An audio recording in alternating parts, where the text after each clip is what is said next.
स्वागत है आपका दस्तक मीडिया पर। अगर आप बाबा नीम करोली के बारे में और ज़्यादा जानकारी चाहते हैं तो आप बिल्कुल सही जगह हैं।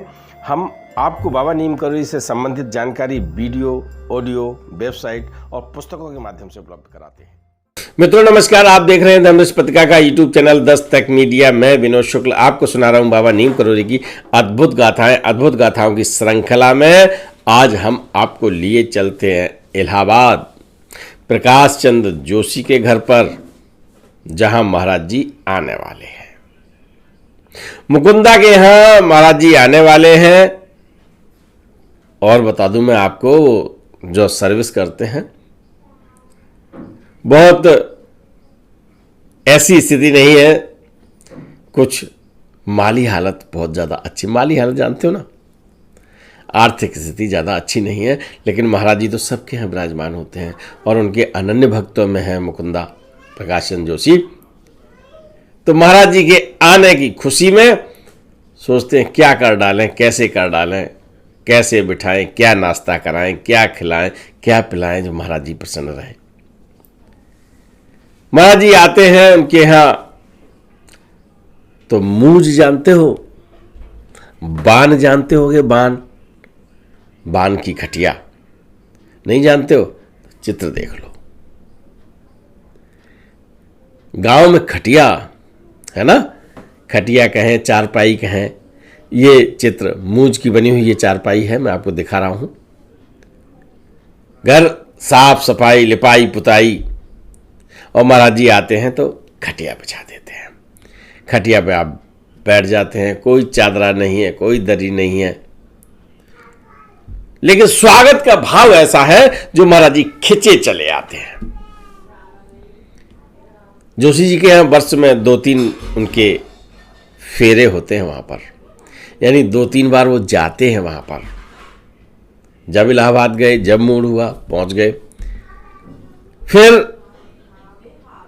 घर में बात हुई कि महाराज जी आते हैं तो इस पे जो चारपाई पे बैठते हैं तो खरखरी कहते हैं ना, खरखरी खटिया है ना, जो मूज होती है या जो बान होते हैं वो छिदते हैं, है ना। ऐसा करें, इस पर गद्दा बिछाते हैं। लेकिन कोई ऐसा गद्दा नहीं था। घर में गद्दे होते हैं, सर्दी की सीजन के लिए गद्दे घर में होते हैं, लेकिन ऐसा गद्दा नहीं था जिसे बिछाएं। कहीं कोई फटा था, कहीं थोड़ा नुचा था, है ना। गद्दे थे लेकिन बहुत अच्छे। तो उनकी पत्नी ने कहा कि गद्दा बिछा दो, ऊपर से चादर डाल दो। चादर तो अपने आप बहुत अच्छी है। यही विचार हुआ कि नीचे गद्दा हो गया, ऊपर से चादर डाल दी। महाराज जी आए हैं और महाराज जी चारपाई पे विराजमान है। लेकिन महाराज जी ने क्या किया? महाराज जी बैठे रहे, अपने चाय नाश्ता जो हुआ कर रहे हैं। इसके बाद उन्होंने चद्दर उठाई, भाई बैठे थे साइड से चद्दर उठाई और फटा हुआ था वहाँ उंगली डाली और फिर चद्दर उस पर ऊपर डाल दी। प्रकाश चंद्र जी को अच्छा नहीं लगा। गुरुवर हैं, क्या कहते हैं? कहते हैं कि गरीबी की चादर बड़ी मुश्किल से छिपाई थी, अब बाबा नीम करोली ने खोल दी। अब खोल दी तो खोल दी, इसमें भी कोई लीला है। महाराज जी चले जाते हैं। मुकुंदा को प्रमोशन मिलता है, और जब प्रमोशन होता है नौकरी में तो कुछ एरियर के रूप में पैसे मिलते हैं। उनके दिमाग में वो थी, महाराज जी के लिए गद्दा नया बनवा लिया जाए। तो जितने पैसे मिले उन सब से गद्दे ही बनवा डाले। 3 नए गद्दे, 3 नई रजाइयां। उन्हीं अब की बार महाराज जी आएंगे तो चादर हटाएंगे, तब भी जो है नए गद्दे होंगे। हमारा वो जो गरीबी का एहसास बहुत बुरा होता है। गरीबी चलती रहे कोई बात नहीं, लेकिन गरीबी का प्रदर्शन अगर हो जाए, 4 लोग जान जाए, तो दिक्कत होती है ना। कई लोग ऐसे होते हैं कि विपरीत परिस्थितियों में भी जी के प्रसन्न रहते हैं। तो मुकुंदा ने 3 रजाइयां और 3 गद्दे बनवा लिए। अब एक बार फिर महाराज जी के आने की सूचना मिलती है। क्या होता है? मुकुंदा 2 गद्दे बिछा देते हैं। तीनों नए गद्दे हैं, 2 गद्दे बिछा दिए और 2 गद्दे बिछाने के बाद उसके ऊपर रजाई बिछा दी। गुदगुदा हो गया ना, और गुदगुदा कर दिया खूब। फिर एक रजाई को मोड़ लिया और मोड़ के मसंद टाइप लगा दिया, है ना, पीछे लगा दिया कि महाराज जी ऐसे बैठेंगे। एक रजाई जो है वो पैरों की तरफ रख दी कि महाराज जी सर्दी है, महाराज जी अगर लेटेंगे तो ओढ़ भी सकते हैं, पैरों पे डाल देंगे, सर्दी नहीं लगेगी।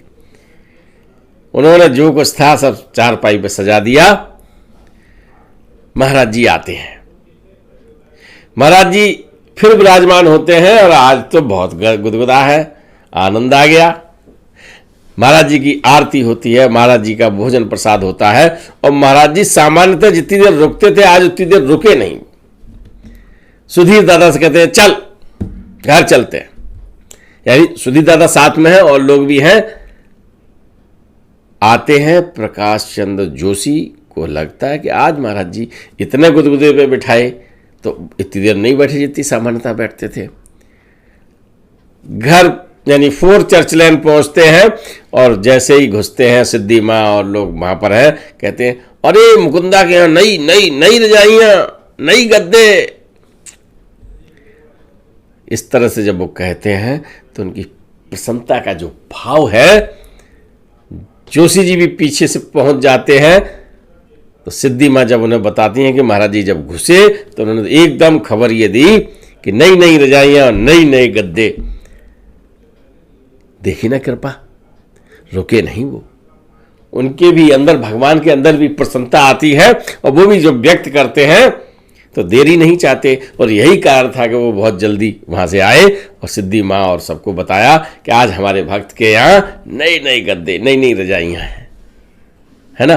तो मित्रों, जब प्रभु को मालूम होता है कि भक्त हमारा सुखी है तो प्रभु भी प्रसन्न होते हैं। कहीं ऐसा नहीं है, समर्पण का भाव है वहां पर। गद्दा बिछाया, फिर गद्दा बिछाया, फिर रजाई बिछा दी, फिर एक रजाई मसंद के रूप में लगा दी कि ऐसे महाराज जी बैठेंगे, एक ओढ़ने के लिए रख दी, सब कुछ रख दिया, समर्पण कर दिया। और क्या हुआ फिर, इस सब की खुशी को बताने के लिए जल्दी चले आते हैं। और ये सब बात जब प्रकाश चंद्र जोशी मुकुंदा को मिलती है सुनने को, आंखों से आंसू आ जाते हैं। कहते हैं हे भगवान, तुमने मुझ पर इतनी कृपा की और कृपा के बावजूद हम समझ नहीं पाते। कभी आपने मेरी गरीबी की, यानी वो फटा गद्दा था ना, उसमें उंगली डाल दी थी और आज रजाई पे रजाई, गद्दे पे गद्दे हमको दे दिए हैं।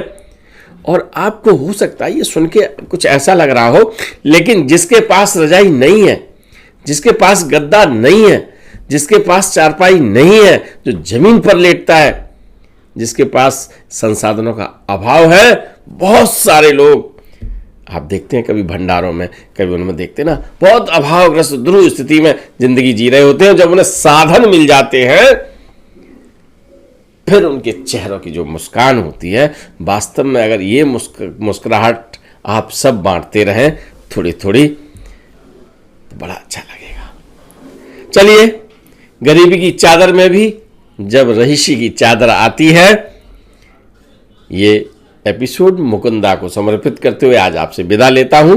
राम राम। वीडियो पसंद आए तो लाइक कीजिए, शेयर कीजिए, सब्सक्राइब बटन पर क्लिक करके चैनल को सब्सक्राइब करें और बेल आइकन दबाना बिल्कुल ना भूलें ताकि हमारे